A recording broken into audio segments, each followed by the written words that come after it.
You stay here? Or you, Yes, here. Good afternoon. Let's, dear colleagues, let's try to finalize this conference and to approach this plenary session. Theoretically, we have 1 hour for this closing session, but I will suggest to be shorter, because the good, if brief, is double good. So please, I ask and I thank already my colleagues here to make the effort to make shorter this last session of the conference.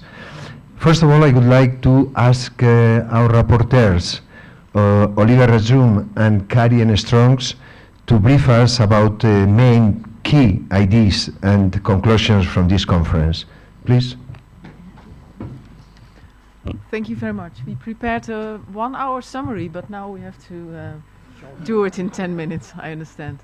We would like to focus on 3 issues, summarizing the content of the conference.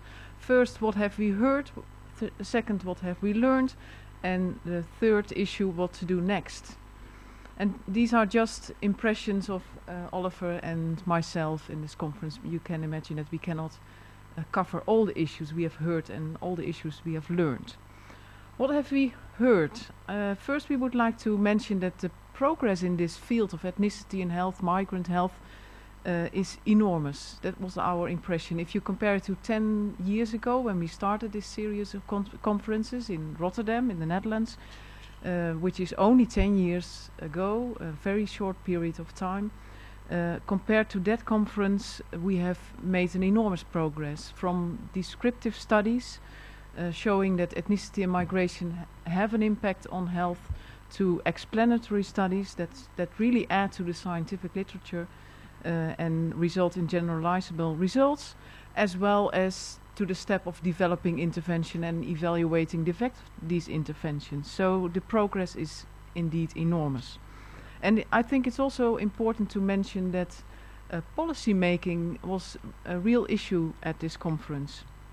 When I think back to the situation in Rotterdam, the conference, I think that for many people, or let's say for me, it was policymakers were seen as a sort of noise who were outside, and well, they were detracting us from doing research, and that was not a real serious issue. And now we had very serious and in-depth discussions about how to influence policy making and how to present the results in such a way that they could really have impact. So I think that's an enormous progress.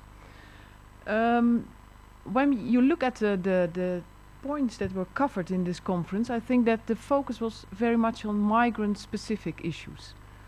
Migration, legal status, undocumented migrants, process of asylum seeking, etc.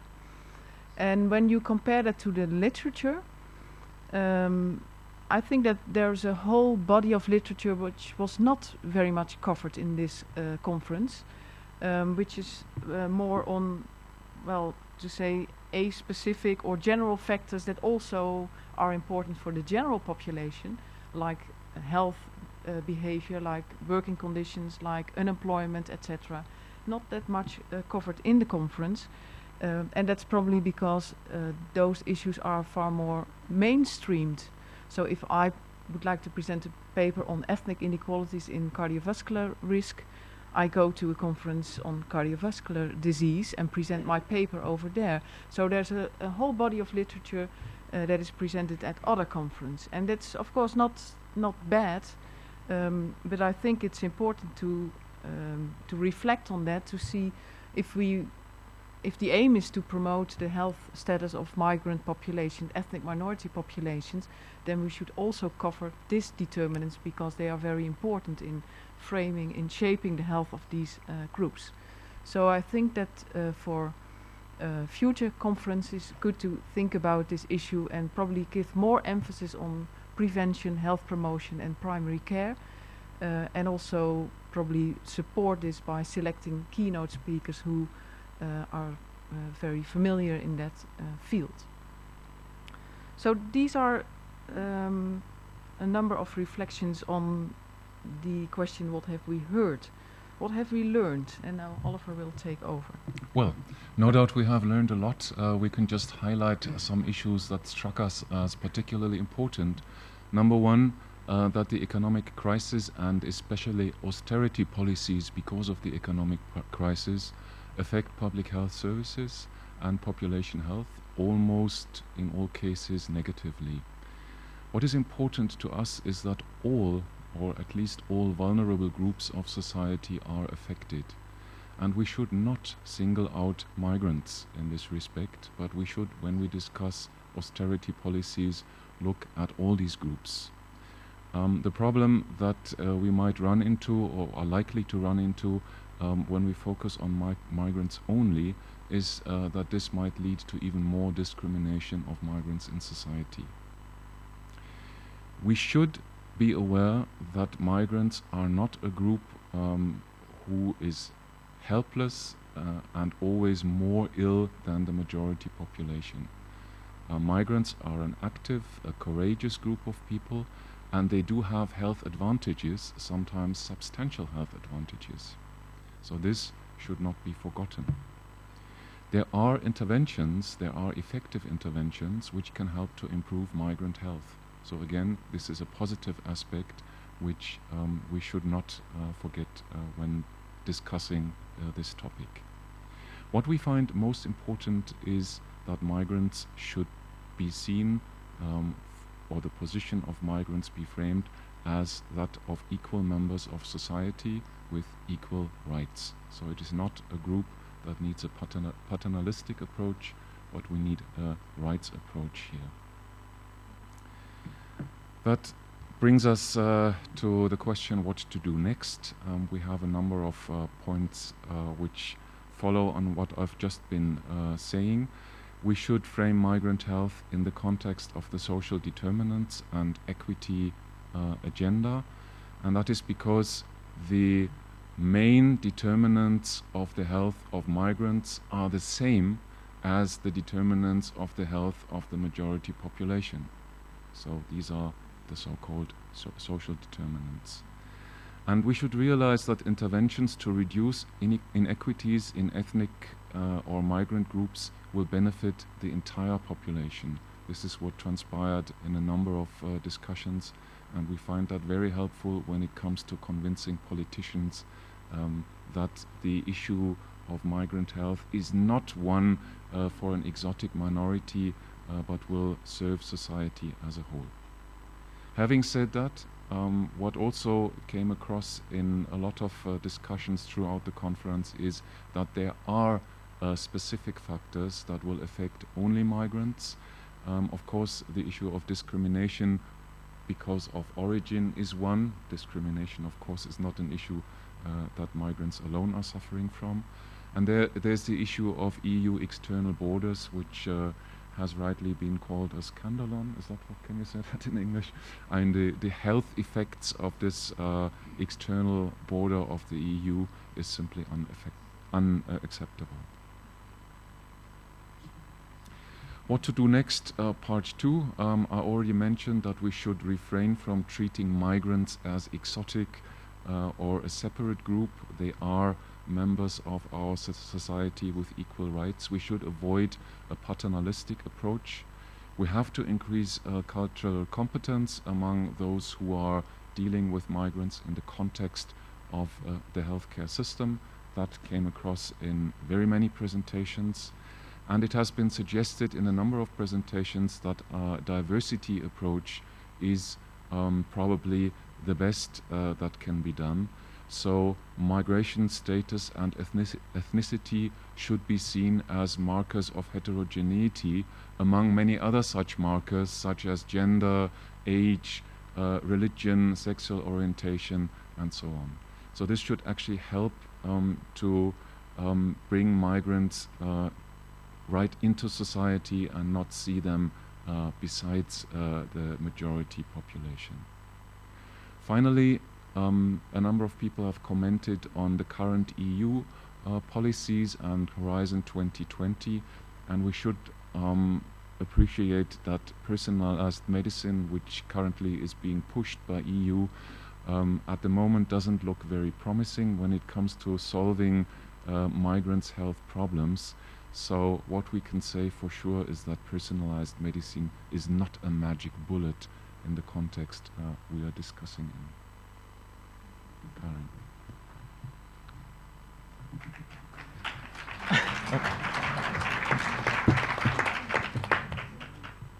We have a dessert, and that's about ideology. Our feeling was that we addressed a lot of policy issues, but there's one issue which is hardly addressed in this conference, and that's ideology in terms of negative feelings of politicians towards migrant groups. And Martin McKee referred to one of the examples in the Netherlands, Geert Wilders, who explicitly says that there are too many migrants in the Netherlands. And that's not a marginal party. There are a lot of people who support this.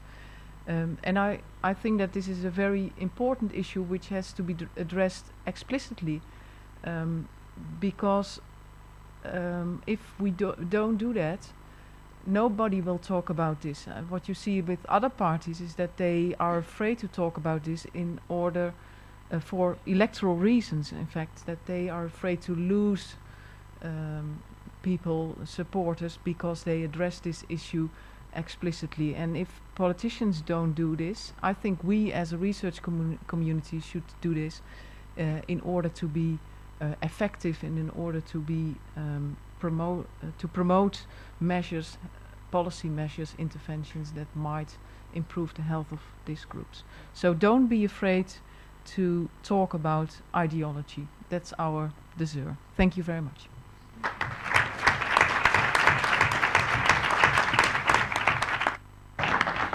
Thank you very much, Oliver and Karin, for your splendid debriefing and summarizing the key ideas from the conference. I would like now to introduce to you Ahmed Suez from the organizing committee, because probably most of you don't know that preliminary day on Wednesday there was an impressive journey here at the school as a pre-conference activities with more than 150 registered people, mainly from NGOs and immigrant associations, and it was, in our opinion, a splendid experience, to be used eventually for next conferences. And I would like also at the end of the day was a very interesting workshop relating to research, social transformation and activism with young researchers among Europe.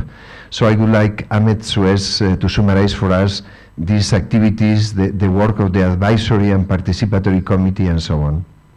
Thank you. When we started thinking about this conference more than a year ago, here from the organizing committee and in strong communication with the International Scientific Committee and with the EUPHAs section, among the broader objectives of the conference, there were two issues that were very important for us. One of them, analyzing the impact of the current economic crisis on migrant and ethnic minority health and healthcare. And second, to strengthen the interaction between academia, civil society, and policy makers. And this interest on this last topic was from our own experience and the recognition of the collective knowledge contributed by civil society perspectives, and also our own experience, both as researcher and also as citizen engaged in civil society organizations. So we had like the aim of strengthening the civil society participation in this conference. We thought about different formats like the pre-conference activities, parallel activities. We launched a specific abstract format for social intervention project. We made a specific scholarship policies, and then we'll build up a specific committee, the advisory and participatory committee. With the objective to invite representatives of civil society organizations, to make networking, to disseminate the conference, to invite representatives to this conference, to organize a civil society representatives encounter in the pre-conference, to increase the visibility of the perspectives of civil society on the discussed issues here, and to open like a broader debate on the social compromise of research and research and about research ethics, especially in participative approaches. We made a call to the civil society organization, European ones, national ones, and local ones, and a lot of them responded us and participated actively in this community. We organized a face-to-face meeting in February, made like a group process, discussion process, on one hand on concrete ideas for this conference regarding activities, regarding people, organizations to invite, and also scholarship policies. And then in this meeting, we had also a focus group on the issue of an interaction between academic contexts, policymakers, and civil society. And I will not go in deep in what we found out in this analysis of the current situation and proposal contributed by the participants. We will publish a report on this on the conference website. Just to name some topics, we spoke about the interaction between civil society and policymakers, and the interaction between civil society and academic contexts. And then there was a huge debate on research methodologies and ethics, analyzing the current situation and giving concrete proposals. Then we built up an online discussion forum for the members of the committee, where we, in the last month, had a very active communication about ideas and also about these more broader reflections. And then in the pre-conference, as Carlos already mentioned, we had some activities with a strong participation of civil society organizations. First, there was a field visit to Almeria El Ejido on Wednesday 9th, and here in the Andalusian School of Public Health there was a working session, perspective from the civil societies, with 2 roundtables and the workshop Carlos mentioned before. And also during the conference, there were a lot of oral and poster presentation from civil society perspectives. There were audiovisual screenings contributed by civil society organizations, and also one of the exhibition was contributed by Doctors of the World. There were also parallel activities in the city of Granada, film screening, roundtable, a workshop, and also exhibition organized by members of the advisory and participatory committee. And just some words to the pre-conference workshops on research, social transformation and action, experience and strategies we hold on Wednesday afternoon with the participation of researchers, activists, representatives of civil society organization. And just to name some topics. We spoke about the participation of civil society in academic spaces. We spoke about the collaboration between academia, civil society, and policymakers, the difficulties, and also proposal to strengthen this collaboration.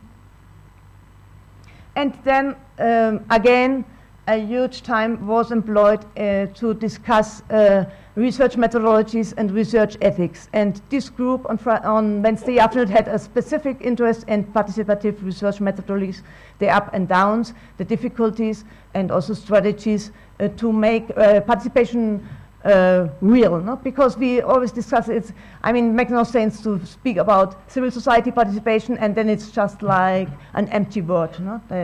But it should be very real engagement.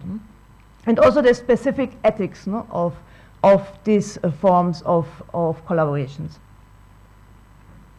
And I would like just to close with some ideas for the next EUPHA conferences on migrant and ethnic minority health, just to transmit to the EUPHA section that it was really a very, very positive experience to build up this advisory and participatory committee. The members of the committee contributed a lot of ideas for next conferences, because some of the ideas they contributed we were not able to organize in the framework of these conferences, so there are a lot of ideas for next conferences. And then also some reflection and recommendation from our team. For example, we noted that we started too late with the process of civil society participation. Because, I mean, civil society participation really needs time, because it's a very consensus-built dynamics. So to make this participation really working, it should start like from the very beginning of organizing a next conferences. And then there are already networks, and there is already the virtual forum built up. So we would like really to hand it over to the next conference organization and to propose them like a continuity in this process. No? Because now we have all these very fantastic contacts with all the people interested in this topic. So there could really be a continuous process. And just close to thank to all of you, all of the people who were involved to make this civil society participation possible here in the conference. And I would like to thank you from not as researchers, policymakers and academics, but to all of you from your multiple affiliations, because I think we all are involved in different positions and different life experience who can contribute to make this collaboration possible. Thank you very much.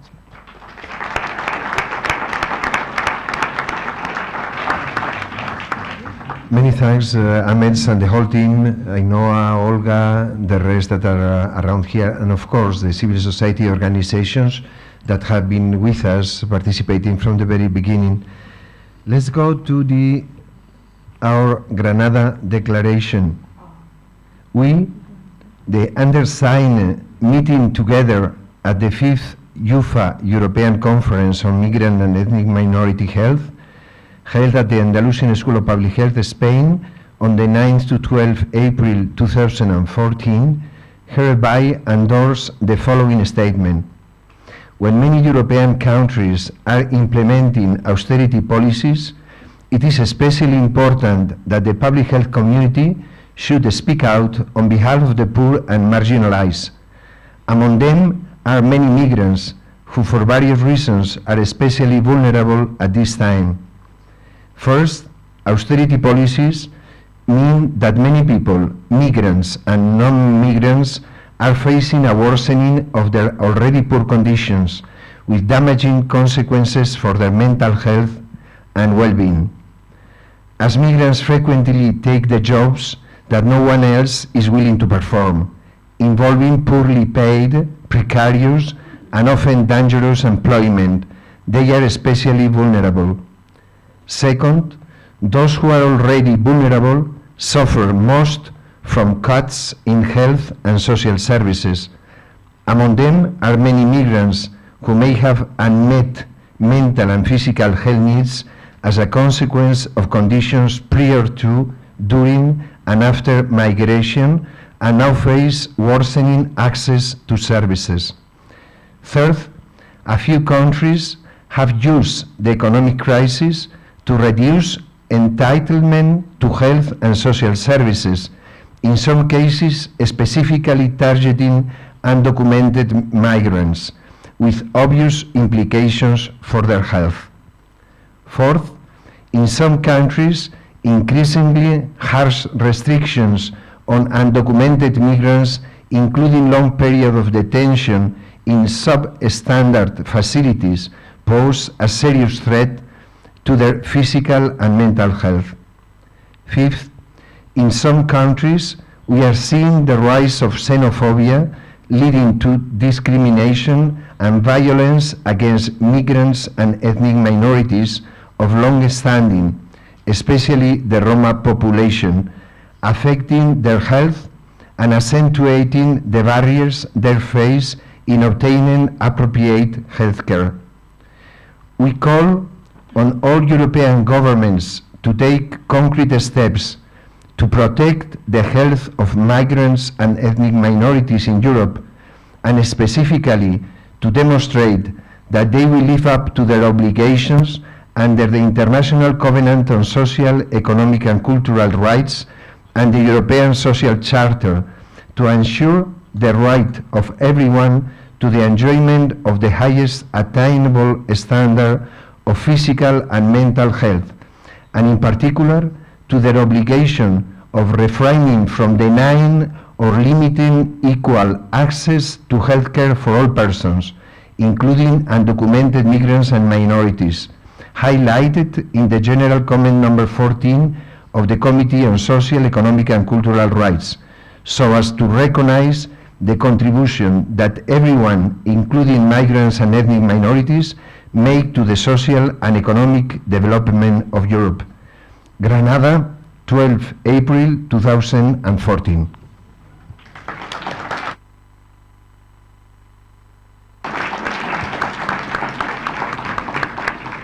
Please disseminate as much as you can from the organizing committee and the scientific committee. From Monday, we are sent directly to the European Commissioner.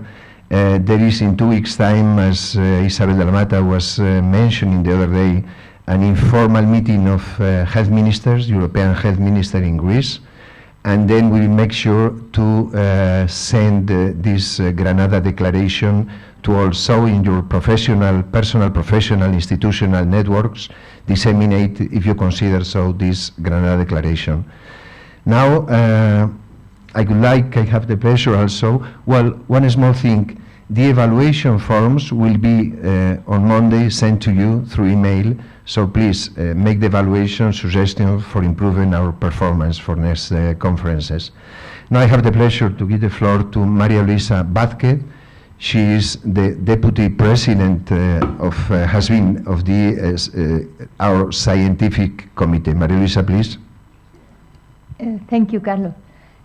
Thank you to all of you for being here. I mean, being here now in the last minute of the conference. I am very impressed because usually the closing ceremony are the organizers alone.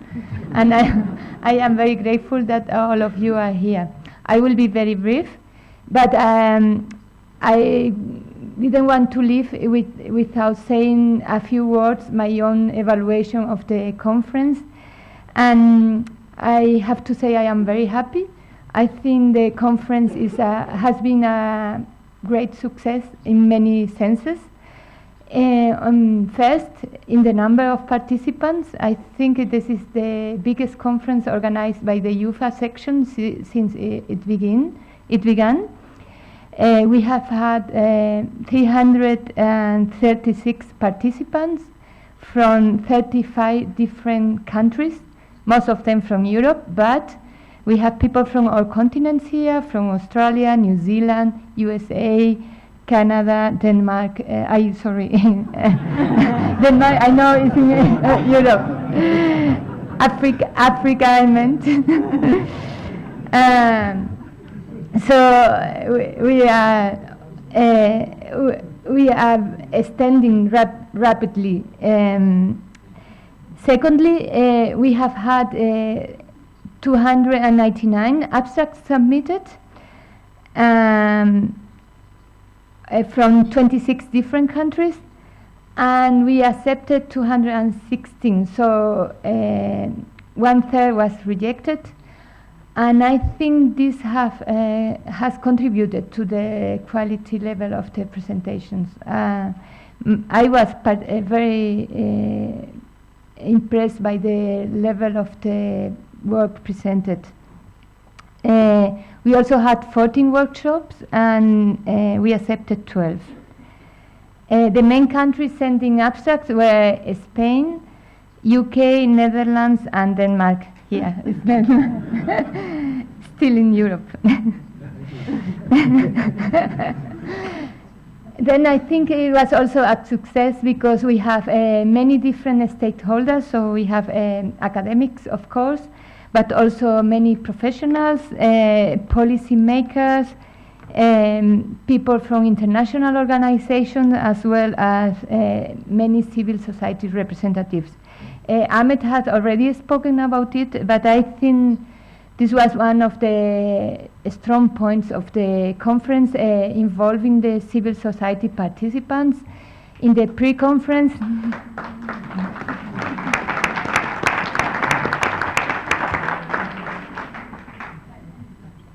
we have many of them only in the pre-conference, and I have to say that was a trade-off because the conference is in English, so we can't afford to have everything translated because of cost reasons.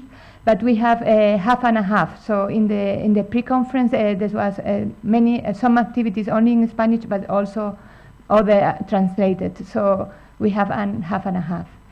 But we didn't want to resign to the Spanish participation, of course, for the people who weren't able to speak Spanish.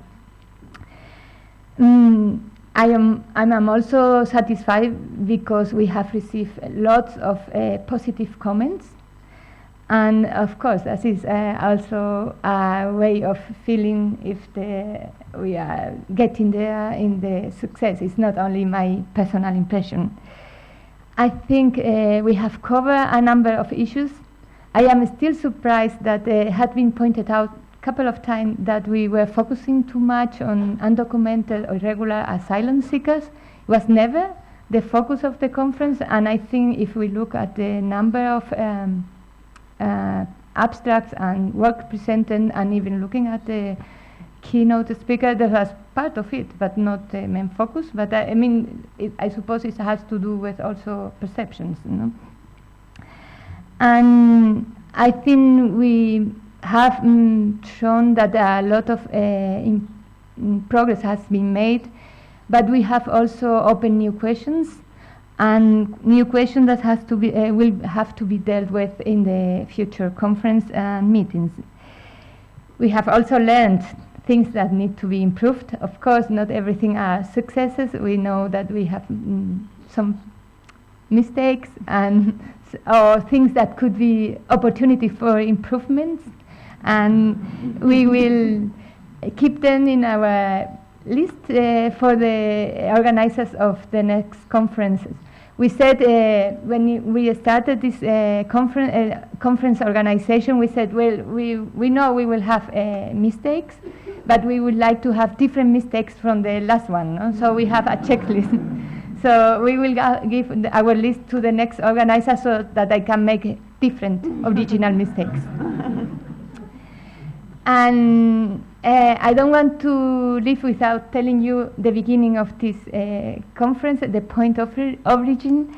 6 years ago, Walter de Ville invited us, Spain, to host the conference, and it was me who took the idea home and tried to invite people to organize to host the conferences.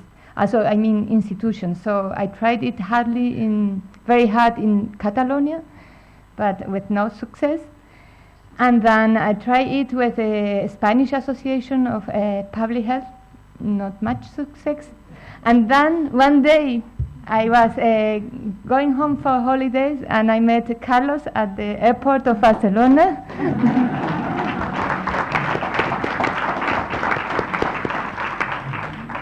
And I asked him, Carlos, don't you think it would be interesting for the public health school to host an international conference in migrants and health? And he said, why not? So from there we started to collaborate, and I have to say a very big thank to Carlos and his enthusiastic team. I think Carlos is extremely open person and very quick in seeing opportunities there, so even in the airport. And and he built a team of very enthusiastic people at the school. They were really, really good. Many things that you have been saying to me about a wonderful organization is all their merit. So we have been in the scientific committee also collaborating with the organizing committee, but a lot of the good things you have pointed out are the merit of this enthusiastic team. I don't want to forget anybody, but Ahmed, Ainhoa, Victor, Nacho, especially Daniel, who was suffering for 1 year at the organization of the conference. And yes.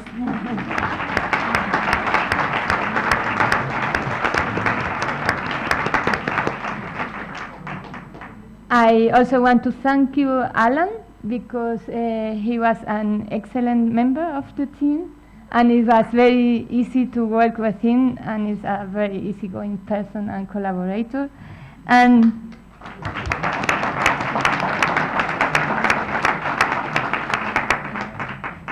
I can only hope for the best in the next conference, and you have my help wherever you want to organize it. Thank you very much.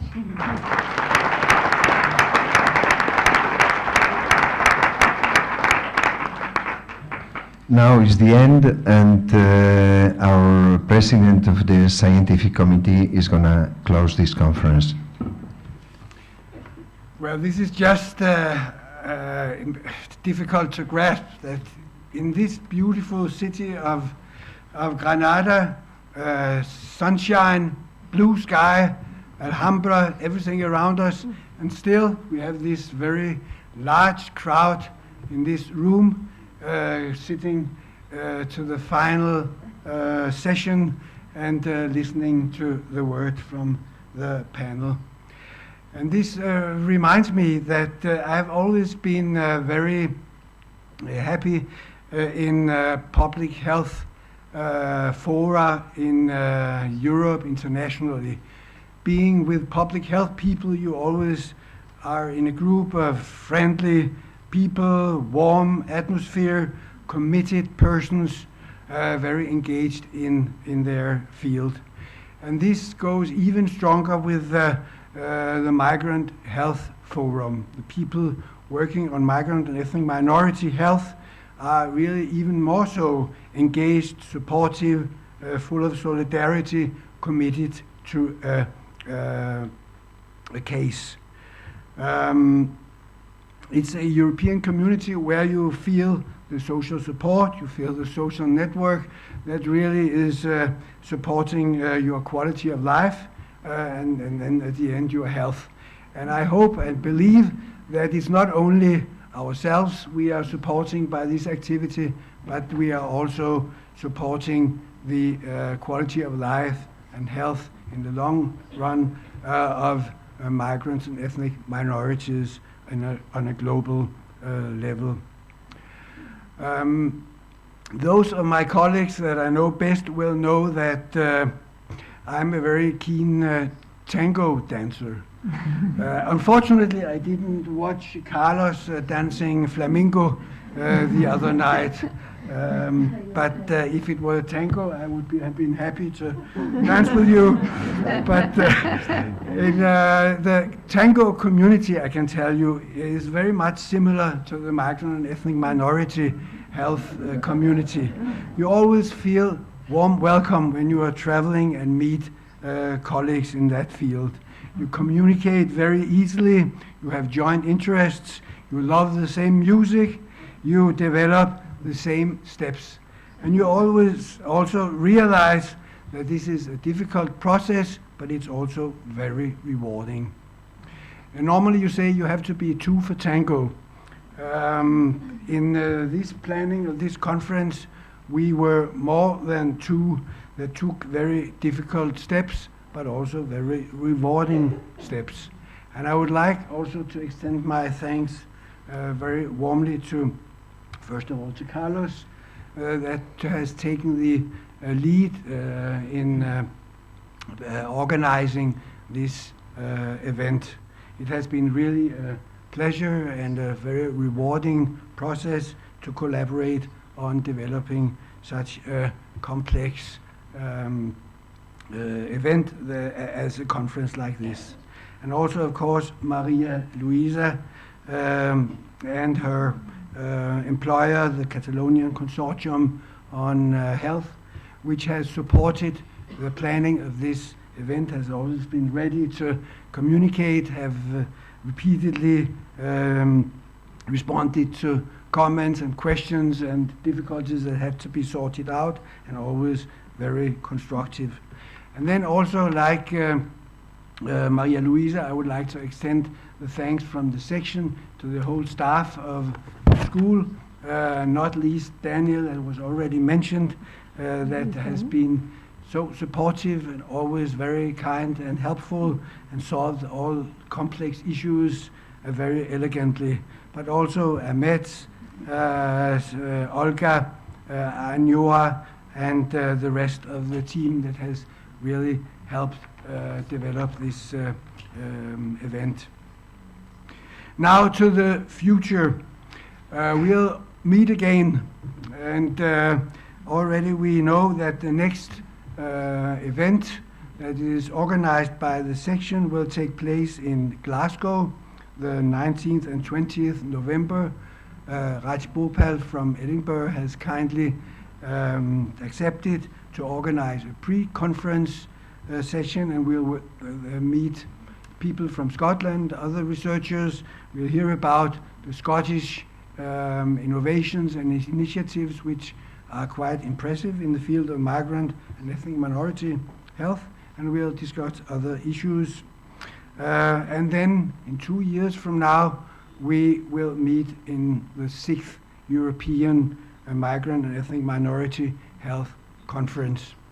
Several institutions have kindly offered to host the next conference. There seems to be a lot of promise around a suggestion from Oslo in Norway. This might be a setting moving us from southern, warm, sunny Canada to the northern part of Europe, but not less beautiful, not less warm, at least in their hearts. And we still need some sorting out whether this will be the actual setting, but I think there are good promises to do this, and I see Bernadette Kumar nodding very eagerly, so I think we can look forward to 6th conference in 2 years from now. I don't want to extend this section much longer. I think you have been very patient, but I would like to thank everybody here for taking part in this conference, for presenting, for participating in discussions, for summarizing what is happening, and to take back the messages to your countries, to your local settings, and continue the hard work for improving the health of migrant and ethnic minorities in Europe. Thank you very much. Have a nice trip back, and see you soon again.